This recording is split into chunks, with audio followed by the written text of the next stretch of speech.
My name is Gabrielle O'Brien. My pronouns are she and her, and I'm the Senior Project Officer for ADCET. On behalf of ADCET, I'm pleased to welcome everyone today.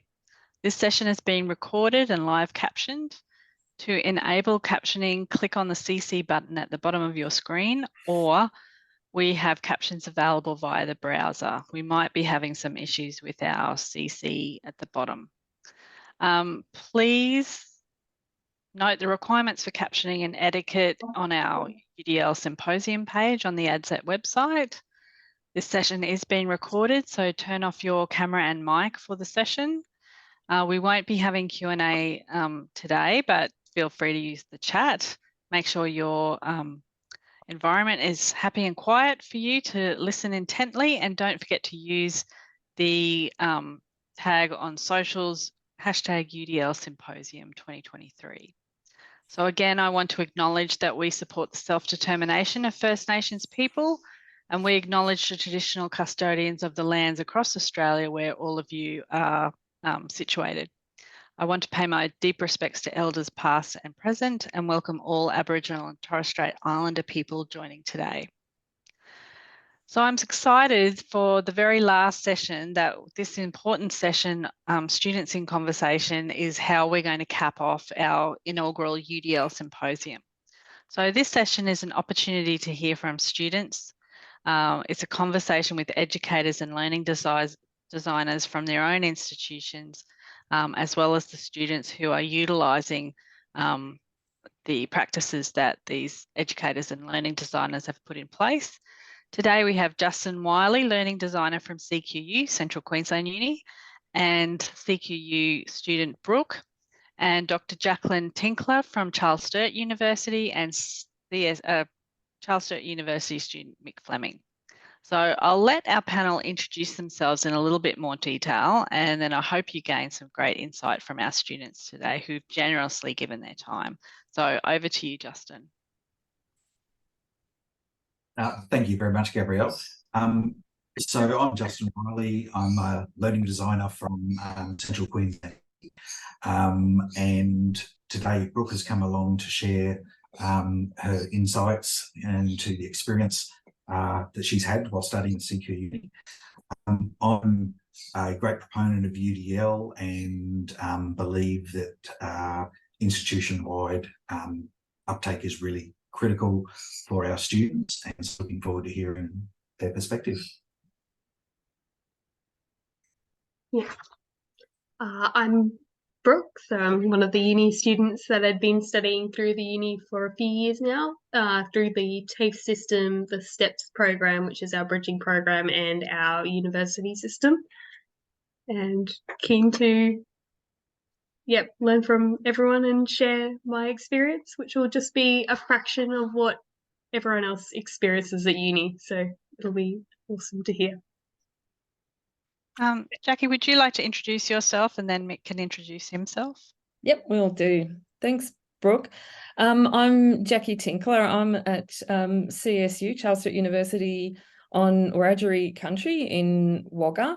And I came across UDL kind of by accident, but have had my mind blown with the potential and the support and interest in this space as well, and have been madly exploring ways of implementing that in my classroom, but across the university as much as I can as well, and invited Mick to come along as a student of mine last session to talk about his experience. Mick, all yours. G'day all, my name's Mick Fleming. As you can probably guess, I'm a police officer. I've been a copper for about 22 or 3 years. All my educational career, my life, I've struggled with dyslexia. And I've gone through several different university courses trying to get my Masters of Education at the moment, which is how I met Jackie. But I'm also a lecturer at the New South Wales Police Academy, where I work in partnership with CSU to try and move academic information into vocational knowledge and understanding through my students. So I've kind of got a foot in both camps, where I'm looking for UDL for my students and the use of it in my own educational journey. So that's me. Okay, well, we might start off with the first question.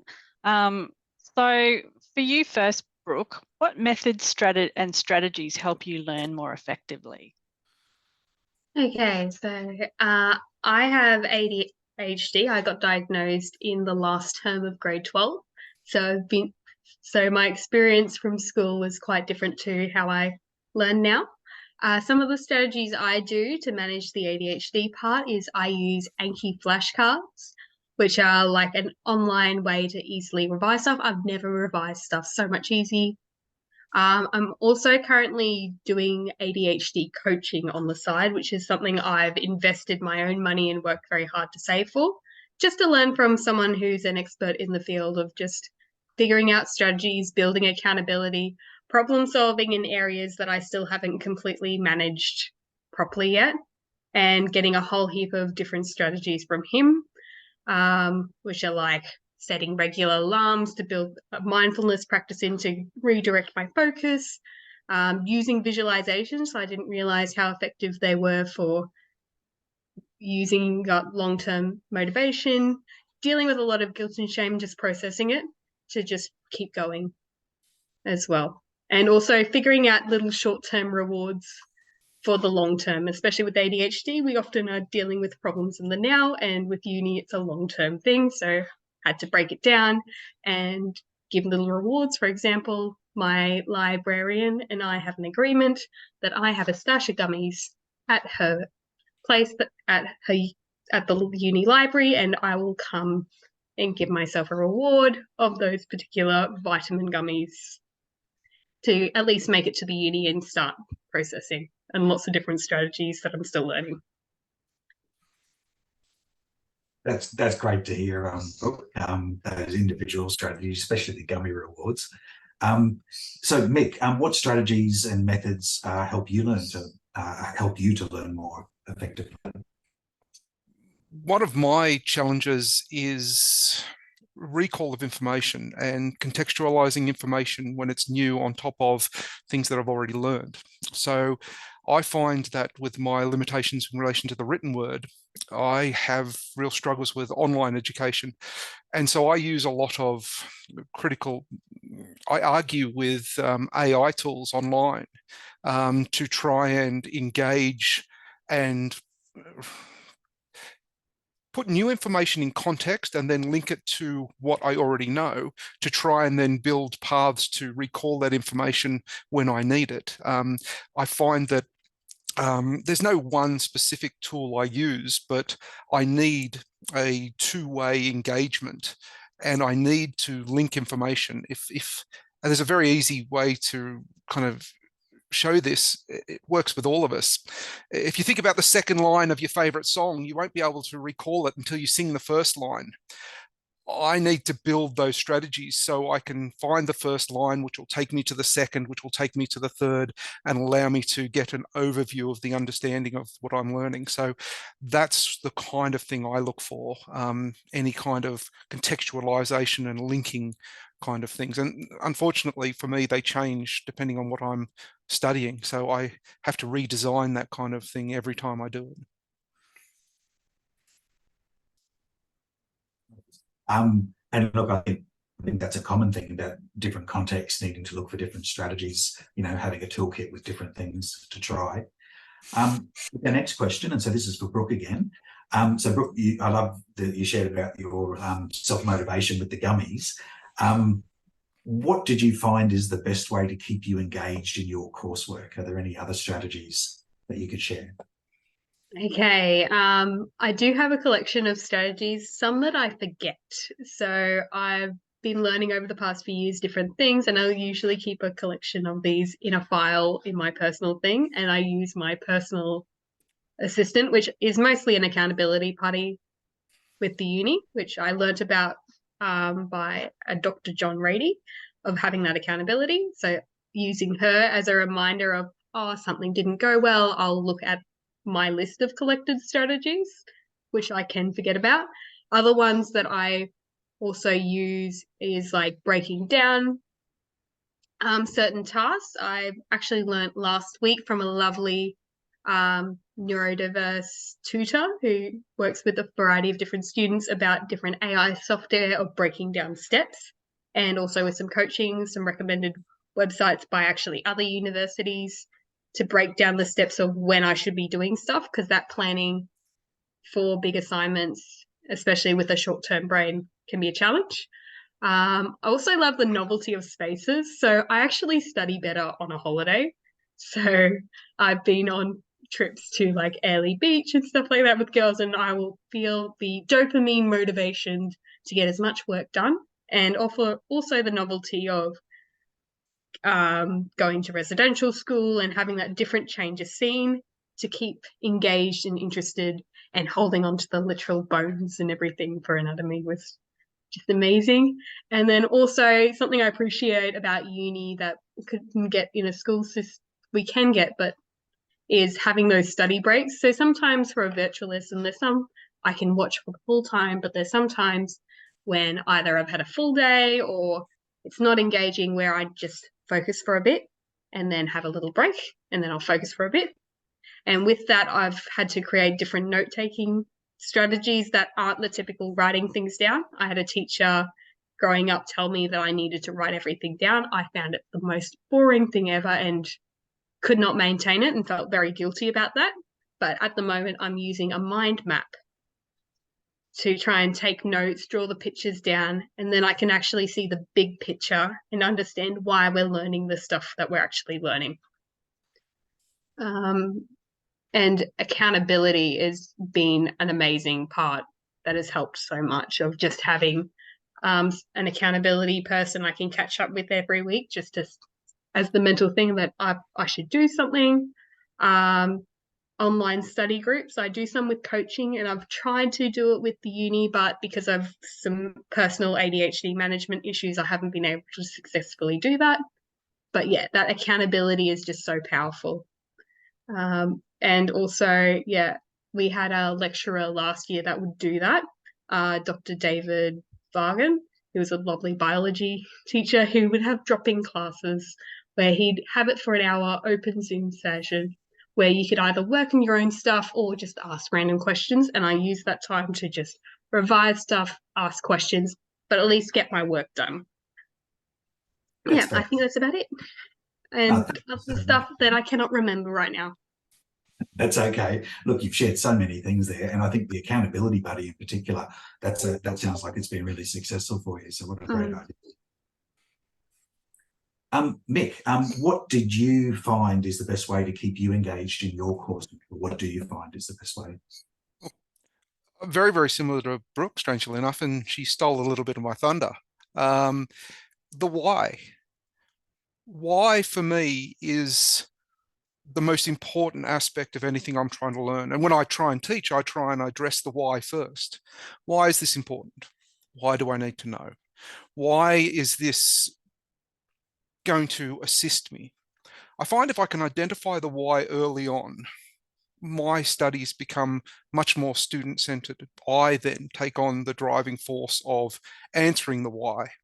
If I can't contextualize why this is important, and if you've got kids and if they're 14 and they say, why am I learning trigonometry? If you can answer that question, if you can answer it to yourself, I find for my learning, the why then promotes engagement, promotes questioning. Once you've got questioning down pat, once you're engaged in the syllabus, then you are motivated yourself. So for me, the best way to engage me for myself is to try and identify the why. Sometimes that's hard, but if you can, it becomes an enjoyable process, the study, not something you're forcing yourself to do, which then engages motivation. Well, it actually gets rid of the motivation. You don't need to be motivated to do it because it's something you want to do. You know, if you enjoy work, then it's no longer work. And the why is how I try and maintain that. Thank you very much. That's fantastic insights. Jackie, over to you. Okay, I'm going to get distracted by the chat because there's some really great stuff in there. And yes, we do need the emojis. Okay, my question, Brooke, for you.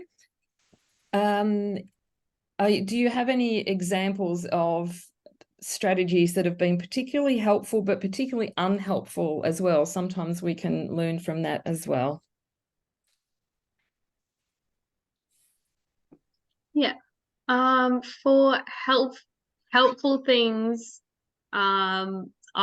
when I first started, I didn't actually realize I had ADHD. I was started with a Cert 3 in childcare, early childhood care studies, and it wasn't for a university lecturer, Rosemary Shakes. If I ever see her again, I want to give her a big thank you, because she literally drove all the way to the middle of the bush to teach students their Cert 3 and doing those actual workshops. And she noticed there was a difference between the work I was showing her and the amount of stuff I could tell her. And she was someone who actually flagged down the school for a diagnosis. If it wasn't for her, I would not be where I am today. So, and it's easy to assume someone knows what to do. So sometimes, which is hard when you don't realize you've got something. And things that were helpful are, like I said, the accountability of having that visual chat and actually engaging with a drop-in class was amazing. Also, some other helpful things, especially for lecturers, because I know it's hard to deal with so many different people with so many different needs. I had a lovely lecturer in the anatomy and physiology that she's actually sent an email from another student who also had ADHD.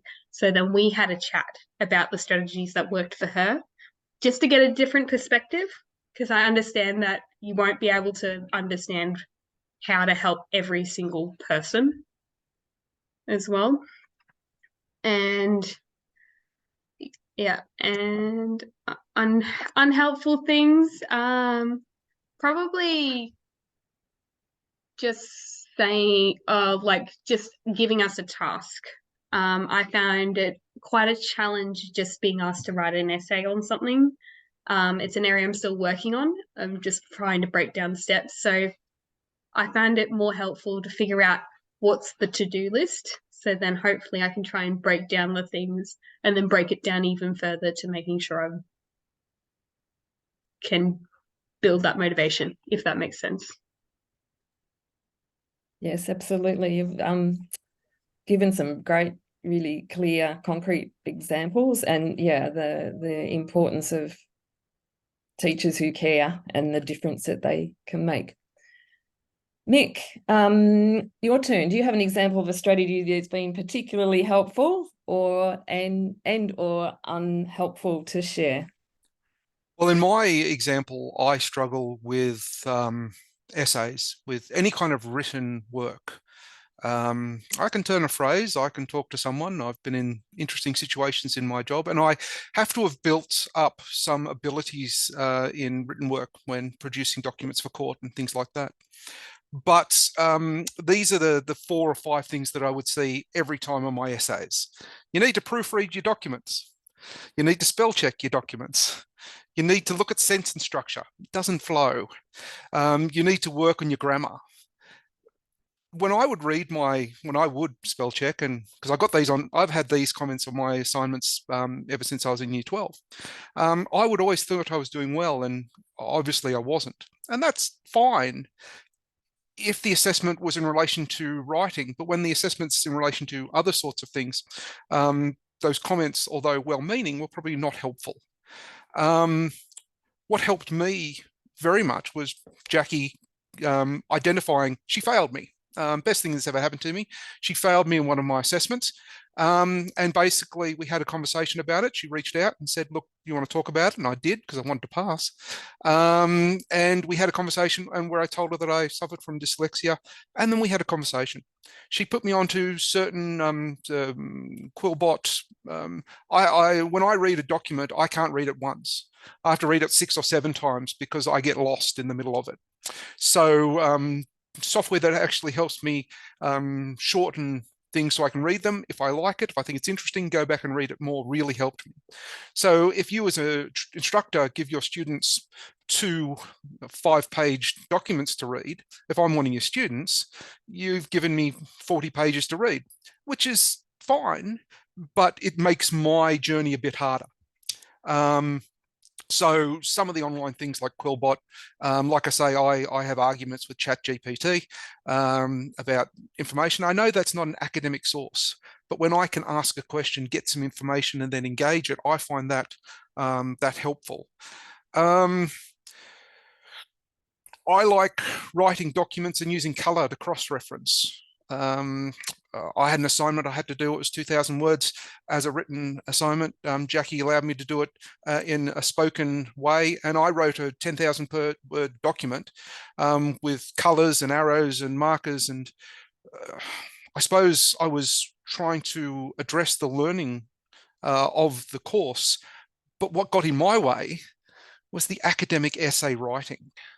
You put that wall up, and then I run into that wall every time. It becomes very, like Brooke said, bit shameful and and you always feel like you're never doing well. So it can be demotivational. So what I like about UDL is I understand as an instructor's point of view, there's a lot of work in it, especially when you have large cohorts of students. But identifying students early that have could be assessed in different ways, for me, is exceptionally powerful. So yeah, some strategies that help and some that don't. The feedback that we've all given, and I have got a lot, which are very generic because I don't have the ability to write, but obviously I have the ability to talk. Using the students' strengths to assess their knowledge, which is I would suggest is the point of ongoing higher education, is to educate, not necessarily write an essay. I suppose some of my frustration comes from. That's great. Thanks, Mick. And just for everybody, Mick, in the spoken version of that assignment, got a distinction for that after the fail grade for the written one. And if I could have marked your notes, 10,000 words of colourful, that was packed with knowledge and information and passion. It was just vastly different and so important. Last question to wrap up for both of you. Brooke, just for the audience here, what we're wanting is one key takeaway for everybody from your perspective that you'd like everyone to come away knowing or understanding or something to think about.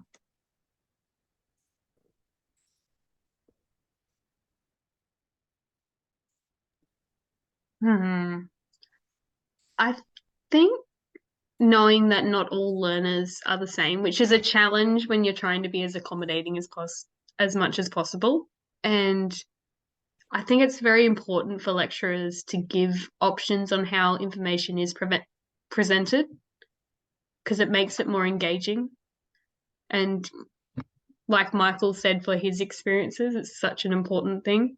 And also giving space for people to actually engage with you and build that relationship of just seeing how you're going, seeing what works for you, and asking each of your students, what's some things that work? Because then you're building their independence to try and solve their problems.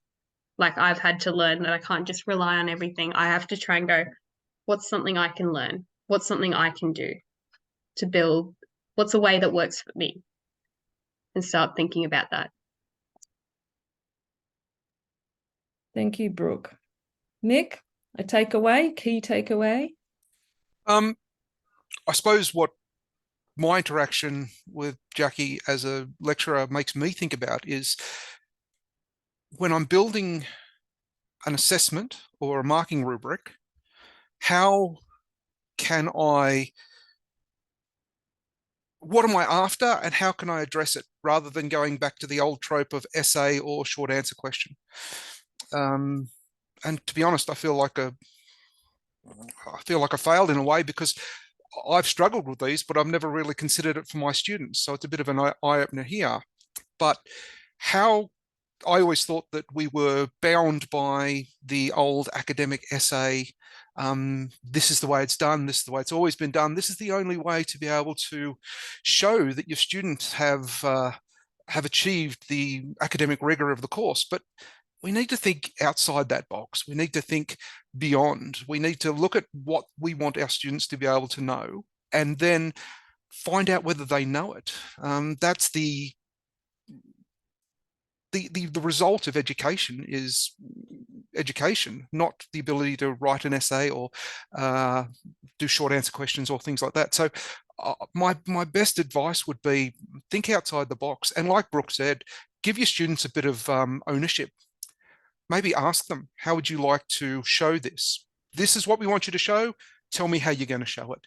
And as a marker, it makes me cringe all over to think that I'm going to have 27 different things that I'm going to have to map back to a rubrics and then relate back to Tesco and try and make it all work.